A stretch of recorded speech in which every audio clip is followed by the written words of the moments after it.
Well, Peter, I think there is a real story at Sundance this year, and that is the centrality of narratives about women. The prominence of rock docs about Taylor Swift and the Go-Go's. We've seen it in the buzzy female revenge thriller, Promising Young Woman. We've seen it in the documentary that accuses hip-hop mogul Russell Simmons of sexual harassment and rape. And I think what this is about isn't merely gender parody. This is about taking essential narratives and moving them front and center. My favorite film at the festival is a movie called Herself. This is directed by Phillida Lloyd, who did Mamma Mia. And it's, she has... It's her indie film. Yeah, she has the tools to make a movie that's small and doesn't feature big actors really resonate. But this is a film, it reminds me of that movie Custody from a few years back about an abused woman escaping with her two daughters from a terrible marriage and setting out to build her own home and the people who come to her aid. But Miranda July, whose career launched here at Sundance, has a new movie, Kajillionaire, that I loved. It's not going to be for everyone, but we are not all Miranda July people. and I admit, I confess, I love Me and You and Everyone We Know. My favorite film I've ever seen at Sundance. This is another movie like that one about. It's about what it is that drives human connection. Well, I really want to talk about The Glorias, which is Julie Taymor's sprawling biopic about Gloria Steinem. It stars 4 actresses as Steinem, and that makes it sound like some kind of avant-garde thing like Todd Haynes' I'm Not There. But actually, The Glorias is a very conventional, kind of old-fashioned biopic, and I think that really serves this subject. It's as much a biopic about the rise of second-wave feminism as it is about Gloria Steinem. Steinem herself is played prominently by Alicia Vikander and Julianne Moore, who are both fantastic in it. They really capture her. They capture her mystique, her brilliance, and the wonderful sort of rationality that she brought to the whole fight, where her whole attitude was always, I just can't believe we have a world like this that doesn't give us equality, so I'm going to demand what anyone would. So I think it's a movie that's really going to have a resonance out there.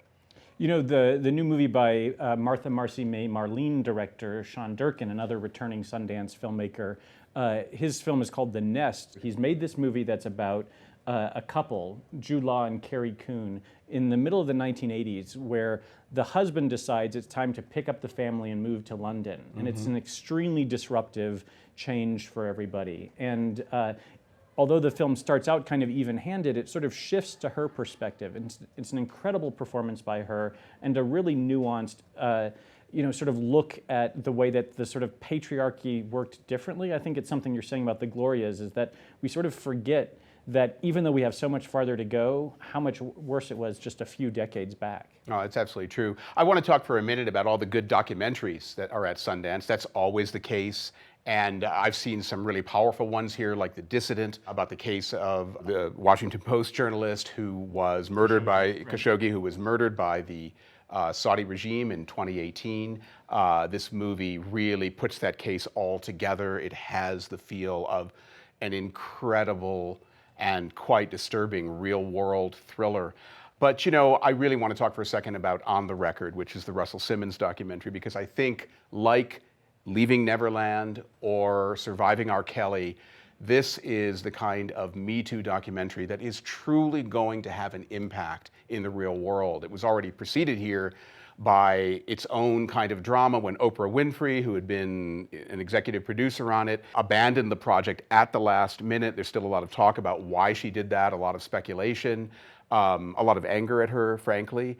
But I think the real story here is that On the Record is an incredibly powerful and convincing documentary. Drew Dixon, the former A&R executive who worked for Simmons, tells her story, and I think this movie goes more deeply than any narrative I've seen into explaining why women who have suffered sexual abuse or even the crime of rape are often so reticent to call out the perpetrators who have committed these crimes. It goes deep into that, and it's a very empathetic, powerful, and I think important movie. It's always surprising when a documentary makes news, and there's some really good ones here at the festival. The one you mentioned, Off the Record, of course, Welcome to Chechnya, is just a real expose of what we've been hearing whispers of coming out of Chechnya about sort of the homophobia and the torture and imprisonment of gays in that country, all sort of with the blessing of Putin. This is a kind of the documentary that should kind of bust that issue open. Boys State is great. This is about the American Legion sort of program that has been going for decades. People like Clinton went through it, and it's kind of a humorous and sometimes scary look at who our next generation of leaders will be. I find it more optimistic than not. And then a documentary called Time, which is teeny tiny but very impactful. It's a 20-year longitudinal study of a couple, both of whom were sent to jail, and the husband, the wife has gotten out, the husband has sort of stayed in all these years, and it really just shows you about how our prison system is broken, and sort of the racist undertones of it. But it does it in a way that's really personal and really resonant.